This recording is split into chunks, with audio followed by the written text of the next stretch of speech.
Hi, my name is Natasha. Welcome to your GEC residence. I'm just going to give you a quick tour to explain how our washer and dryer system works. So we're going to start off with a washer. If you could come over right here. This is the washing machines. It's always going to be at the bottom. This is the little turntable.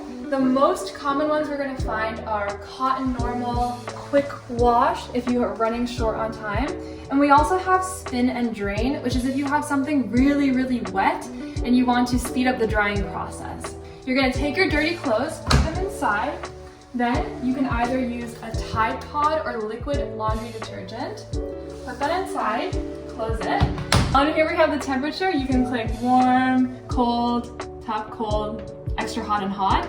Then we have the spin, which means how quickly it's going to cycle. Heavy soil if you have very, very dirty clothes. Soak for extra time, extra rinse, more water, and then the start button is right here. Now, once these clothes are done, we're going to transfer them to the dryer up above. Very important, before you put the dryer on, make sure to remove the lint tray. This is how you open it. There's a little knob here, right? And you're going to find all the lint here. So take that out and throw it away before you put the clothes in the dryer. You're going to put all your clothes in the dryer. Close the door, and then same thing, knob up here like on the washer. The most common ones is Cotton's Normal and Quick Dry.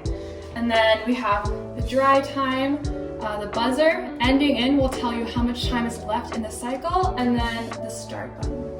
And that is all you need. Please don't hesitate to reach out to us if you have any questions on how to use your washer and dryer units. Thank you for watching. I'm going to give you a quick tour of how to use our microwaves.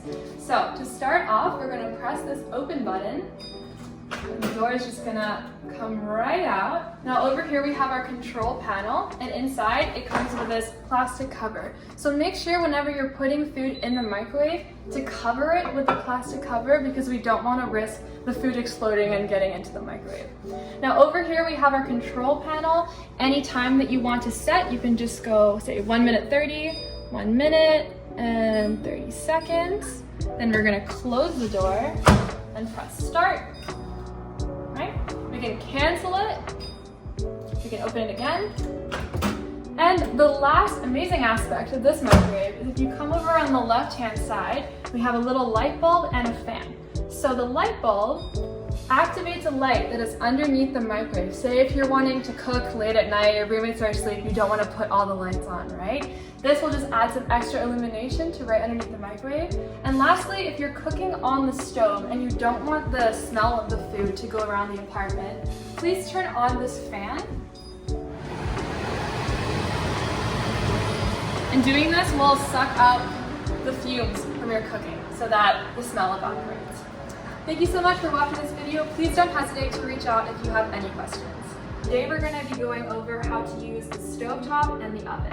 So starting off with stovetop, as you can see, we actually have 5 zones. These 2 are much larger, and then we have 3 smaller ones. So just make sure that you're putting the pot or pan that corresponds to the size of the circle. The one that shows you which one are on, there's 5 dials here, right? If we turn on this one, it's going to turn on this circle right here. As you can see, we've turned it on and the element on has turned on, which means that if this button is on at any time, at least one of these circles is heating up. Once it reaches a high temperature, this hot surface will turn on. So if you see this light on, just know that one of these has been heating up for a while. So make sure not to touch anything. See, hot surface has been turned on. Okay. The oven top is fairly simple. We're going to move on to the oven now. The first step, very important, always make sure that you take anything outside of the oven, right? We don't want to heat anything in there accidentally. Okay, so we're going to start off with all the settings here. Here's the time in the morning. So right now it is currently 11:07. We have the bake button, which you would do for regular baking. Broil at the very end if you want to, say you're cooking chicken and you want to make the skin extra crispy. Self-clean is where you would take everything out of the oven. It's just going to heat up and melt any residue left in the oven. Then we have setting the clock. So to actually put something inside of the oven, first we're going to click bake, and then we're going to set our degree. Let's say we wanted to do 400 degrees Fahrenheit. Then we're going to click start time. And as you can see, the green preheat light has been turned on and the green oven light has turned on. Once the green preheat light turns off, that means that the oven has reached 400 degrees and you can put in whatever you need to put in. Now to turn the oven off, we simply click off.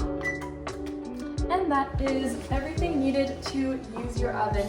Please reach out to us if you have any questions regarding the stovetop and the oven. Thank you so much for watching this instructional video. Today we're going to give you a quick instructional video on how to use a toaster. The first important step is that we have smoke detectors installed in the apartment over there on the left, which means that we just want to make sure that none of the smoke gets out of these to trigger the smoke detector. So we're just going to move the toaster over here by the stove.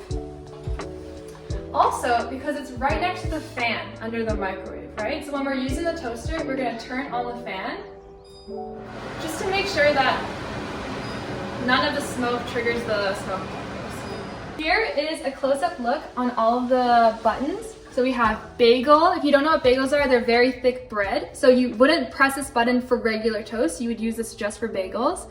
Defrost, you're just taking something from the freezer. Reheat, something's gone cold and then you want to heat it up again. And then to cancel it.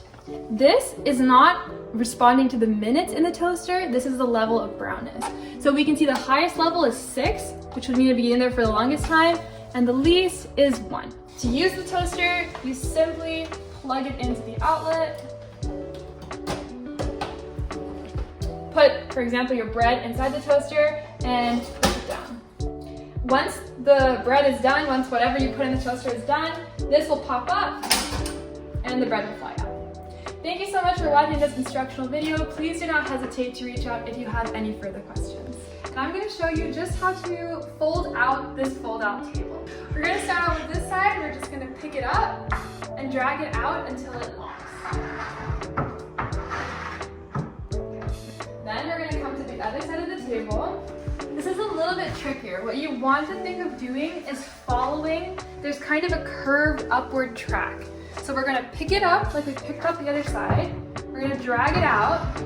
And then when we get to this point, we're going to pick it up at a little more of an angle to bring it up this track and all the way out.